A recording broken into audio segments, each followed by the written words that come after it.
What up, Net fans? NetsBoy here, bringing you the latest in your Brooklyn Nets news.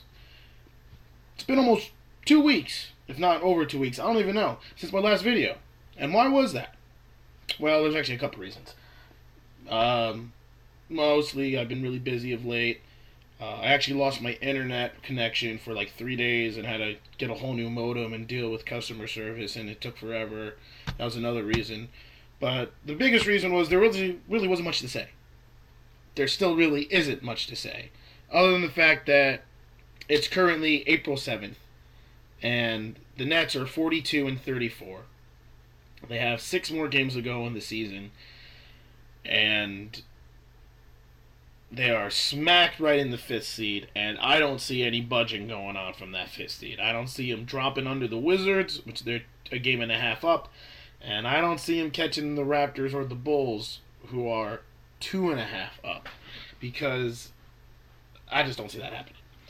So there's not a lot to say, but I actually feel like the Nets are in a good spot.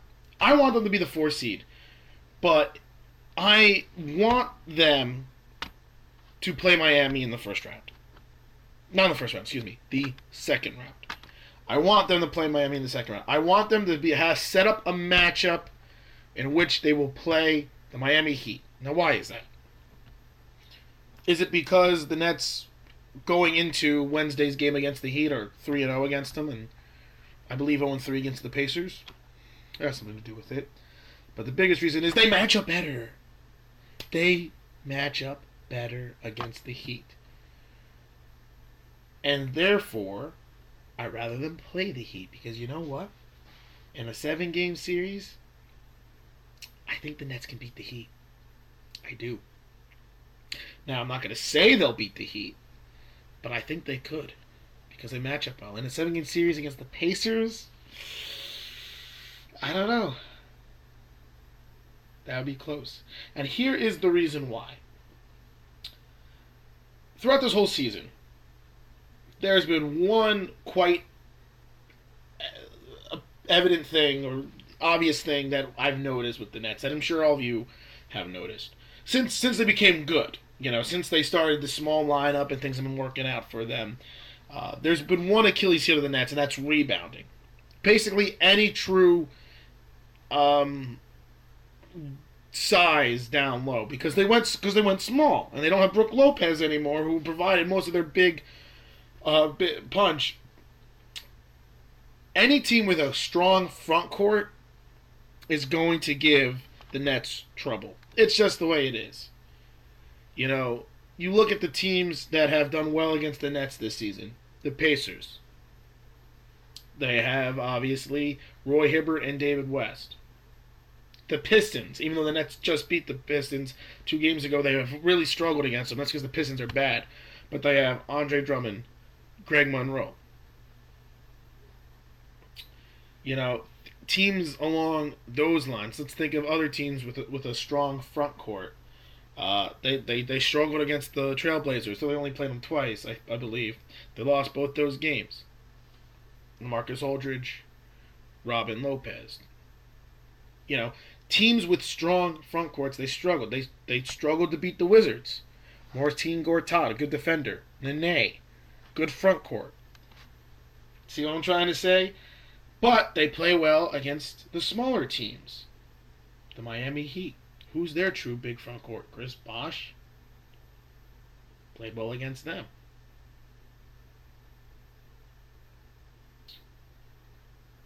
I can't really name another team that's good with a small lineup. Though the Bulls are the team that has done well against the Nets, except for recently, because they have a strong front court of Joakim Noah and Carlos Boozer. People who get rebounds. Basically, offensive rebounding teams play well against the Nets because of their size. That's a better way to put it. Obviously, it's because of the strength of the front court. But really, it's offensive rebounding teams are going to beat up on the Nets. Teams that, have strong offensive rebounding players are going to play well against them. And that's why I'd rather the Nets play the Heat, because they match up better. Look at what the Heat have on their team. LeBron James, great player, best player in basketball, but there is a way to guard him. We've seen it.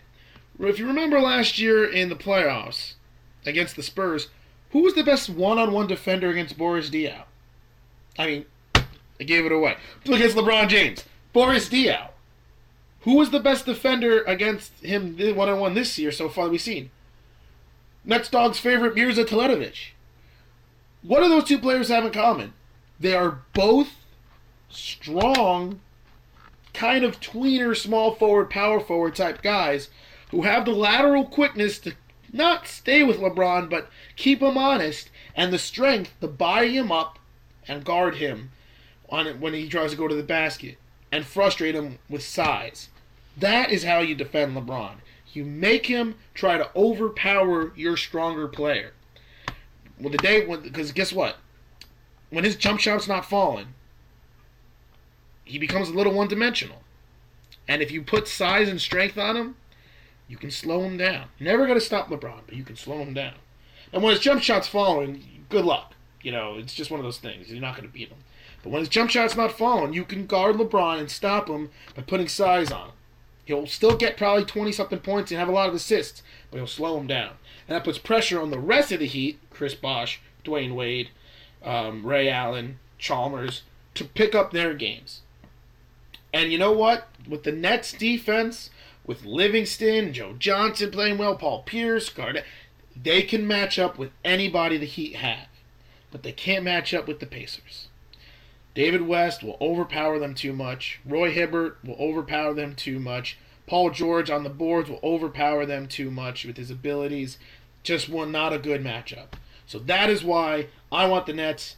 I want them to be the 4 seed because I want them to have the first, the home advantage in the first round of the playoffs because they're 22 and 2 the last 24 games at home. But if they stay in the 5th seed, I'll be okay with it as long as they beat the Bulls or the Raptors, whoever they play in the first round, which I think they should be able to do. Bulls might give them trouble because of their size, but I think they could beat them. I'd actually rather play the Raptors because I think they could beat the Raptors easily in a 7-game series. Bulls not so much. But as long as they can get through that first round, if they play Miami, I think they can beat Miami. If they play Indiana, I don't know. Because that's the way I want. When I'm looking at the Eastern Conference standings, I'm not expecting a lot of budging. Atlanta just passed the Knicks again. And I've actually gone 2 games up on the Knicks. That's going to be a problem. I think the Knicks, run might have just run out, losing 2 straight. I think Atlanta's going to make the A seed. I think Charlotte and Washington, there's room for flip-flop in there. But I really think that 1 through 8 is pretty much set in the East. Obviously, positioning can change, but I don't think there'll be a lot of... I think the only place that we might see a switch is what happening between the Raptors, who are the 3 seed, and the Bulls, who are the 4 seed, because they have the same record. But other than that, I think that's set in the West. Obviously, Dallas, Phoenix, Memphis, that's going to be intense. I think Phoenix is the odd team out there, even though they're right now in the A seed. I think they're the team that's going to miss it, but you never know. But basically, this video is more or less about the fact that I want the Nets to be the 4 seed because I want them to match up against the Heat. Now, if Miami ends up going under Indiana and Indiana becomes the 1 seed, then I want the Nets to be the 3 seed. Get it? Whatever sets them up for a second-round matchup with the Heat is what I want the Nets to do. And I know that's kind of crazy because you would never expect me to go out or play people to say, I want the Nets to play the defending champions. But I do because they match up better, and I think they could beat them. That being said, let's look at the last 6 games for the Nets. It starts off with the Heat. This Tuesday. I think I said Wednesday, but it's Tuesday. They play the Heat. Big game. Gotta beat them. Well, they don't have to beat them. They can lose to them, but I think it'll be they can beat them. And I think if they beat them, it'll be a huge statement sweeping the Heat. Magic, they have to win that game. Hawks, gotta win that game. Magic again, gotta win that game. Knicks, they need to bounce back after that embarrassment earlier last week against the Knicks. They should win that. Cavaliers should win that. Anything under 5-1 these last 6 games, disappointment. And if they go 5-1, they'll end up with 47 wins, 47 and 35, which I think if you remember I said is the worst record I expect the Nets to have when everything's all said and done. So if they do that, I'll be a satisfied Nets fan. Maybe that can get them the 4 seed, but who knows? I mean, neither the Bulls or the Raptors are losing. Like, come on. But the point is, whatever sets them up for a second round matchup with the Heat is what I want. So let's see how this goes, these final 6 games. I don't know if I'm going to have many more videos until the actual playoffs start. Maybe later on. Like I said, I've been busy with a lot of things. I've been just doing a lot of stuff, and let's be honest, these videos have been kind of dry. There's not a lot for me to say. I've been saying the same crap over and over again. There's a reason why I think one of my videos had 2 views, because everyone's probably like, who cares? Hell, I don't even care. The exciting stuff will come around the postseason. The exciting stuff will come around the postseason, or the last few games of the season. Obviously, I'm going to have a season wrap-up video, basically overall grading everybody, things like that. That's going to be a video worth watching, but that won't be till the end of the season, which isn't until April 16th. So, whatever. But that's whatever. I'm definitely going to have a video before that, but, you know, what is there to say? What is there to do? You know, what is there? It's nothing. Nothing. Hell, you're probably looking at the ripped shade behind me instead of listening to what the hell I have to say, because there's not much to say. So let's just shut the hell up and let's end it right then and there. Yeah. So, Nets need to continue. Let's go 5-1 the last 6 games. 47-35. That's what I want to see. And let's see if that happens. So, until then, this is NetsBoy. Still kind of boring the crap out of you.